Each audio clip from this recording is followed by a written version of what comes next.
Commander Zxalth's tertiary eye swiveled across the holographic display, examining the crude weaponry of the newly discovered species. Chemical propellants, kinetic projectiles, explosive compounds so unstable they could detonate from mere friction. He clicked his mandibles in what his species considered laughter. These humans, he addressed his on council, letting the word drip with disdain, still use bullets. Solid metal hurled through tubes by controlled explosions. The assembled officers of the Krellan Hegemony chittered in response. Our energy weapons can strike from orbit with pinpoint accuracy, and they're still throwing rocks at each other. High Admiral Vexnor, a veteran of 17 campaigns, studied the data more carefully. Their planet, Commander. The gravity is 30% higher than standard. Atmospheric pressure would crush a Thalaxian.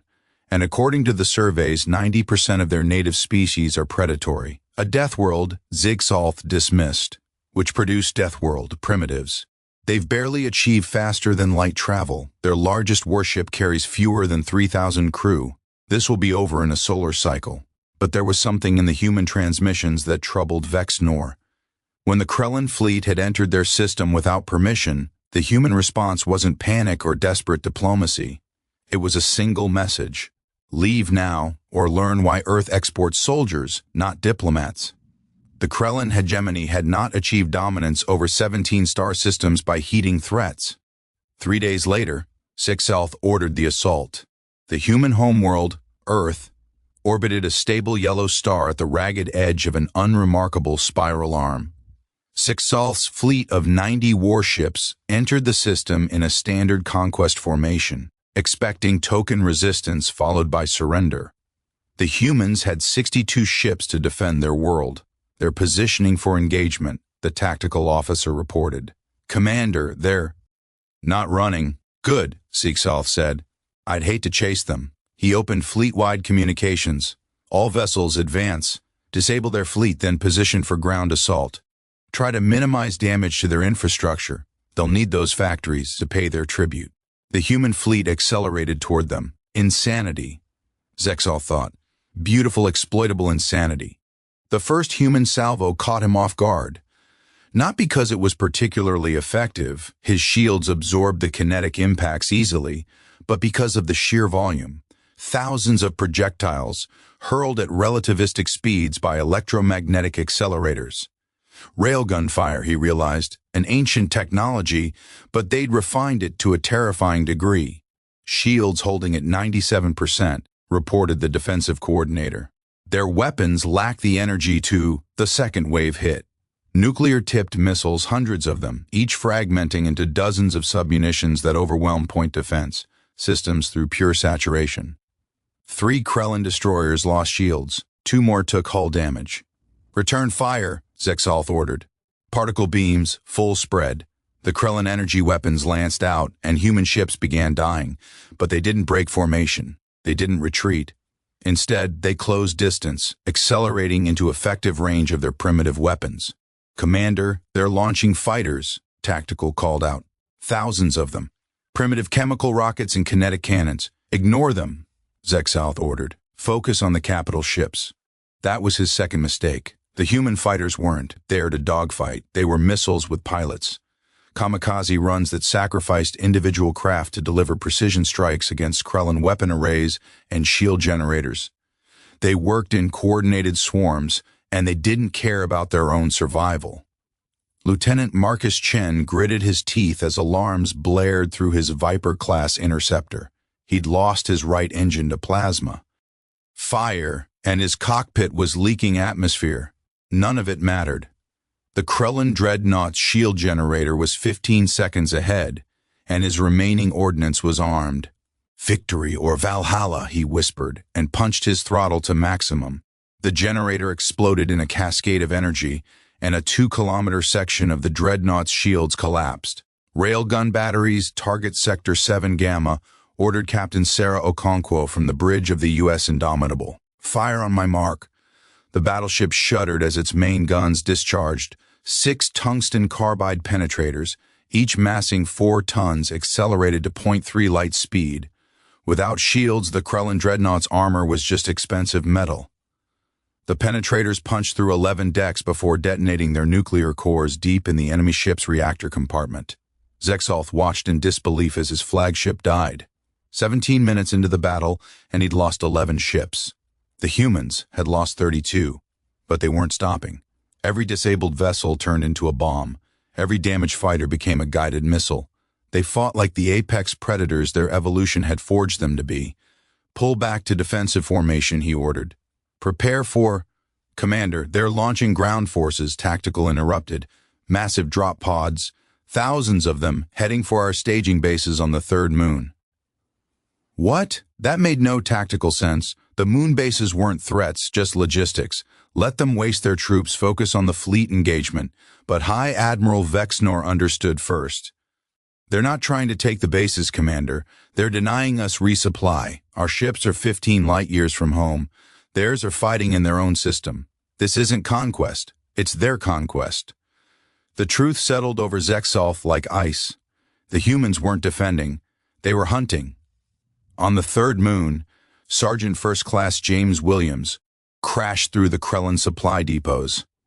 Wall in 40 tons of powered armor. The aliens had energy shields and plasma rifles.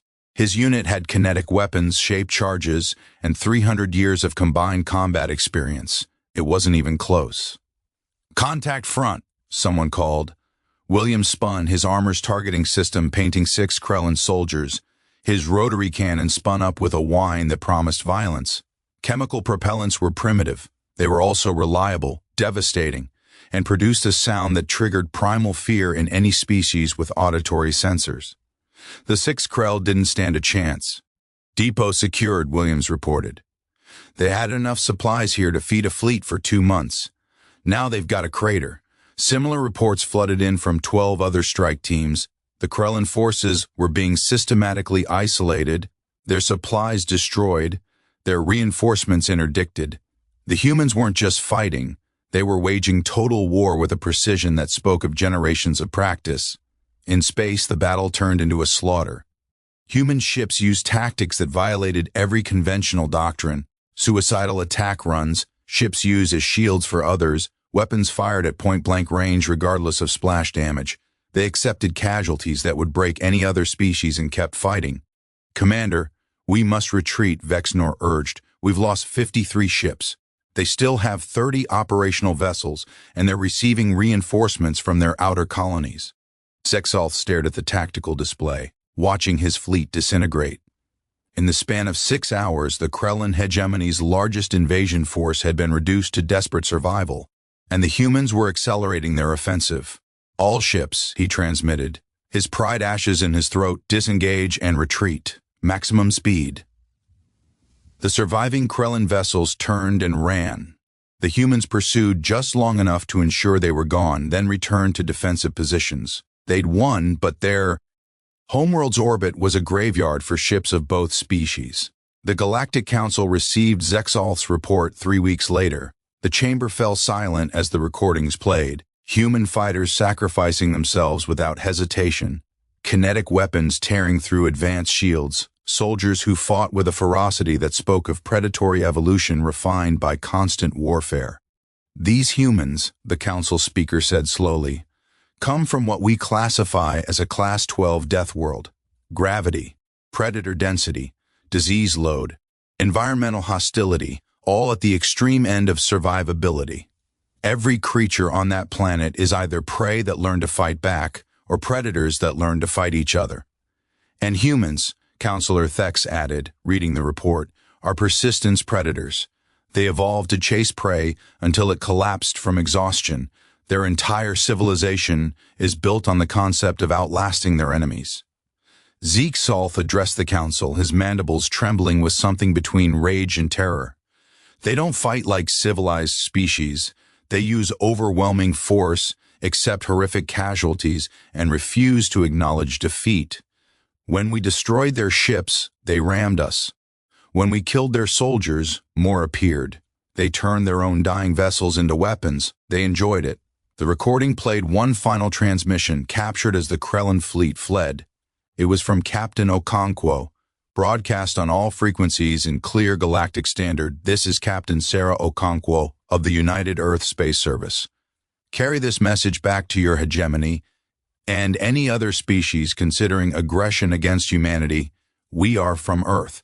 We are apex predators from a death world that tried to kill us for 4 million years and failed.